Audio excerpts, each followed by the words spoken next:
There are a lot of things that can bring on a migraine. Changing weather, fluctuation in hormones, the list goes on. Treating a migraine can be difficult, and so is anticipating one. Nurtec ODT rimegepant 75 mg orally dissolving tablets can both treat and prevent migraine attacks in adults. If you're prescribed, be sure to ask your doctor if 2 8-packs per month could be an option for you. Nurtec ODT is approved for the acute treatment of migraine attacks and preventative treatment of episodic migraine in adults. Don't take if allergic to Nurtec ODT. Allergic reactions can occur even days after using and include trouble breathing, rash, and swelling of the face, mouth, tongue, or throat. Most common side effects were nausea and indigestion, stomach pain. For full prescribing information, call 1-833-4-NURTEC or visit nurtec.com. Talk to your doctor or HCP about Nurtec ODT. Before we get started, a warning. This episode contains mention of violence and suicide.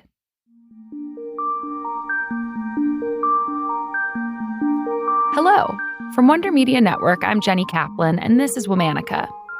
This month, we're talking about women of science fiction.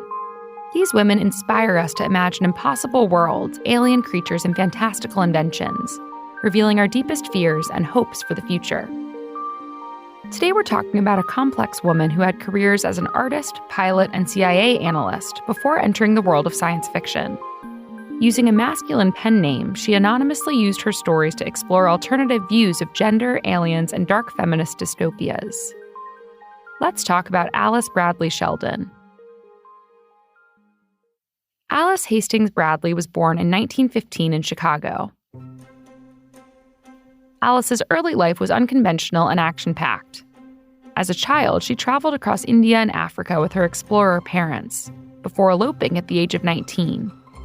Not long after that, she got divorced. When World War II began, Alice dreamed of becoming a pilot. So she joined the Army and rose up through the ranks to become one of the first photo intelligence analysts. There, she met and married her second husband, Huntington Sheldon, known as Ting. He was 13 years her senior. The couple was recruited to join the not-yet-formed CIA. But Alice didn't stick with one career for long.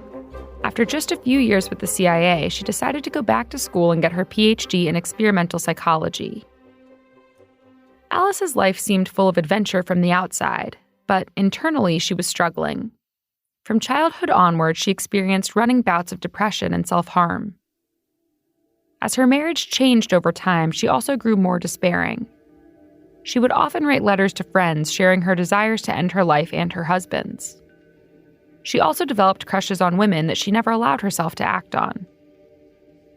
Disillusioned with her life, Alice would find comfort in looking at the stars, wondering if there were other worlds beyond her own.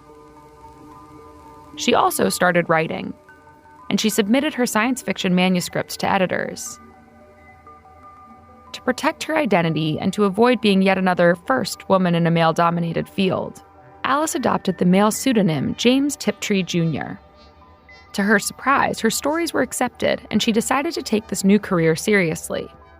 Soon after, James Tiptree Jr. became a popular name in the genre. One of Alice's earliest works was the short story The Last Flight of Dr. Ain. The story follows Dr. Ain, a scientist who purposely spreads a deadly virus, hoping to rid the planet of humans. Many of Alice's stories were told through a male narrator and discussed masculine customs or rites of passage. She wrote chauvinistic characters in great detail. In her work, The Women Men Don't See, a man and 2 women are left stranded with the captain after a plane crash. The group is discovered by aliens. In a move shocking to the male narrator, the women decide to leave the patriarchal cruelty of Earth behind and join the aliens. The fact that Alice Sheldon was the writer behind James Tiptree Jr. went unknown for years. Fans believed she was indeed a man. She wrote letters to readers and other writers using her male pen name, and she set up a bank account and P.O. box for him. She never made public appearances or phone calls. The thing was, Alice answered these letters with real stories and details from her life. In 1976, James Tiptree Jr. shared that his mother had died in one of these letters. Fans tracked down the obituary and found Alice's real name listed as her mother's surviving family. Alice's cover was blown. Many of her fellow writers found the secret humorous, but others not so much. Following her outing, Alice continued to write under the pseudonym and published her first novel in 1978. By the late 1980s, Alice's health began to fail. She experienced heart trouble on top of extreme depression. She wrote less and less and wondered if her talents were lost along with her secret identity. In 1986, her husband suffered a stroke and lost most of his eyesight. Alice became his primary caregiver.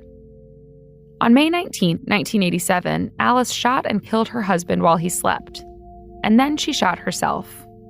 Alice was 71 years old. Her husband was 83. In 1991, Alice's legacy was honored with the creation of the James Tiptree Jr. Award. The award is an annual prize for works of science fiction or fantasy that expand or explore one's understanding of gender. Naming the award after Alice's pen name was a controversial decision. Following her death, many friends revealed Alice and her husband had a suicide pact. But recently, others questioned that, concerned that it was actually a murder-suicide. In 2019, the award was renamed the Otherwise Award.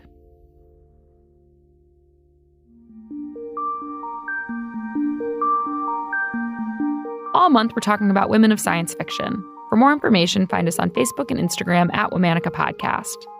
Special thanks to Liz Kaplan, my favorite sister and co-creator. Talk to you tomorrow.